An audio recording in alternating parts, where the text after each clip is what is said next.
Hi, this is Plutus Academy and I am going to talk about Employees Provident Fund. Employees Provident Fund is a Employees Provident Fund organization is a statutory body of the Government of India under Ministry of Labour and Employment. It supervises the compulsory contribution of the provident fund schemes, pension schemes and insurance schemes. Right?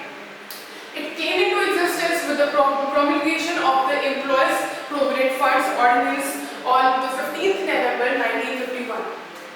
It is referred as Employees Provident Funds and Miscellaneous Act 1952, which comes to the whole India except Jammu and Kashmir. Employees Provident Fund and Miscellaneous Act 1952 applies to factories which engage in industries which has 20 or more than 20 employees In order to facilitate easy compliance by such factories, EPFO, that is Employee Provident Fund Organization, has provided online facilities starting from the registration of the establishments, filling the monthly returns integrated with online payments of the contribution and charges, and there are 3 security schemes run by the Employment Provident Fund Organization are for the employees of the industries. Right? Then there are few exemptions for women as well as for those employees who had to leave their job because of physical incapacitation. There are plenty of governments that are making sure that whatever policy that they have come up with the fair reflection of employers of both the parties, that is employers and the employees, in terms of interest and benefits. The union budget proposed to make EPF optional in the recent budget session. This means employees can choose between Employee Provident Fund and National Pension Scheme for their retirement savings, while the representatives of the employees in the CBT, that is Central Board of Trustees, willing to follow the government's decision. The current Employee Provident Fund return is 8.75%. The NPS, that is National Pension Scheme, the subscribers to the EPF, that is Employee Provident Fund, should be allowed to choose the assets which they want. Moving on to the table, as what I mentioned here, the CBT, that is Central Board of Trustees, was led by the chairman, that is a Labour Minister, and this chairman chairs 4 other bodies, that is state government representatives, central government representatives, central PF, that is Provident Fund Commissioner, and employee representatives, and the last but not the least, employees representatives. Right?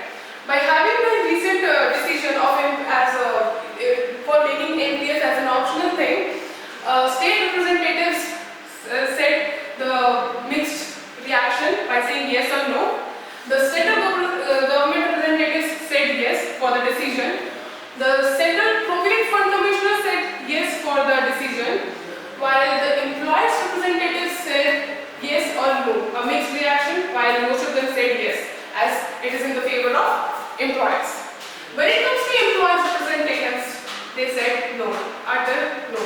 The majority said no.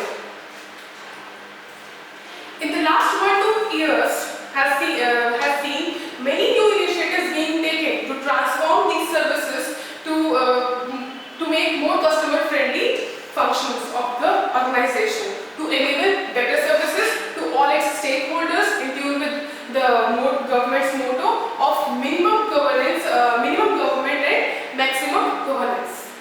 Some of the Employees Provident Fund initiatives are distribution of pension of the pensioners on the first day of the month, the online registration of establishments, online submission of returns, and remittance by the employers through net banking.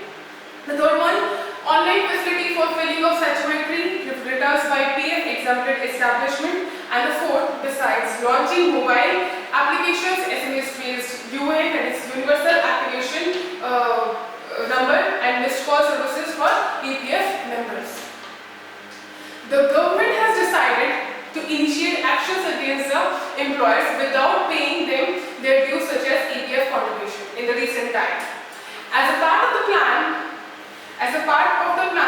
public sector firms to upload the EPFO has asked all public sector firms to upload their contracts on their sites so that the details of the project contracts can be availed. By that, they can ensure the contract workers can get provident funds.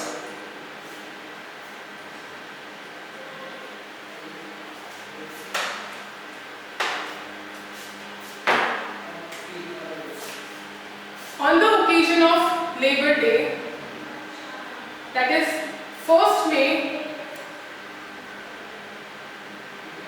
2016, the Commissioner Mr. Joy has said, the Central Provident Fund Commissioner Mr. Joy has said that in order to keep pace with time, the EPFO is gearing up with the latest technology and taking several initiatives for the benefit of the employees. EPF is basically working towards the goal of one account for one person.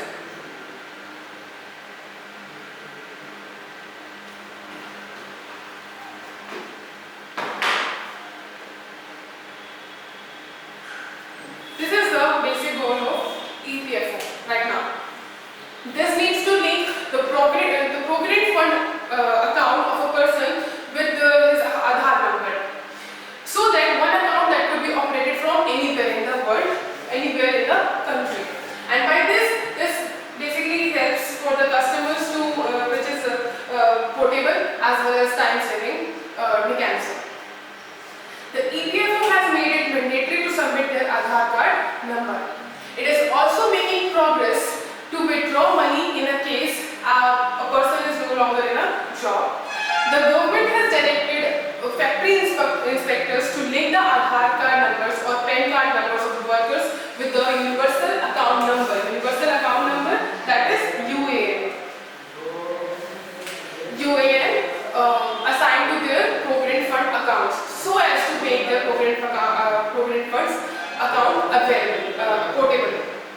The UAN facility allows workers to transfer their PF deposits with ease by switching their jobs anywhere in India. So far, only 17% of the 6.4 crore UAN accounts have become portable. Mr. Joy informed Ian that to make PF claim form simpler, a new pension claim, that is pension payment order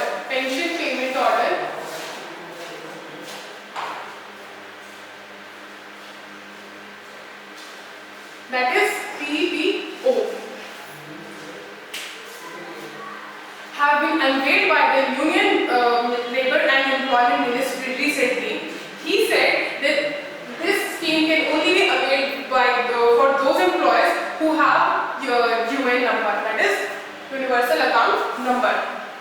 Mr. Joy has mentioned in his speech that claims worth rupees 10.43 crore have been settled in the past 1 year, while 82% claims were settled within 7 days of applying.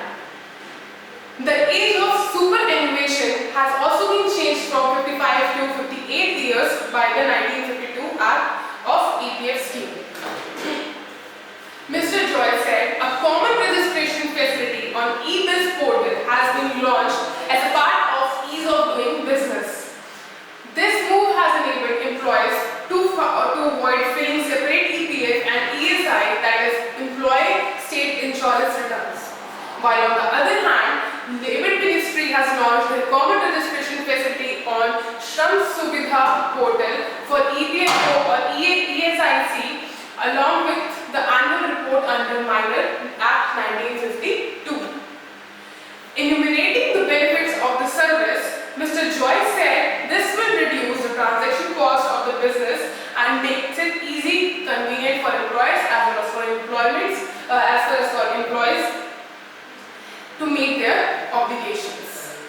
EPFO is ready with customer-friendly facilities to serve the tech-savvy generation of workers, and growing use of e-service will transform the benefit while delivering their mechanism. Very soon, the working of EPFO will be simpler and it will become more technology based organization. Thank you.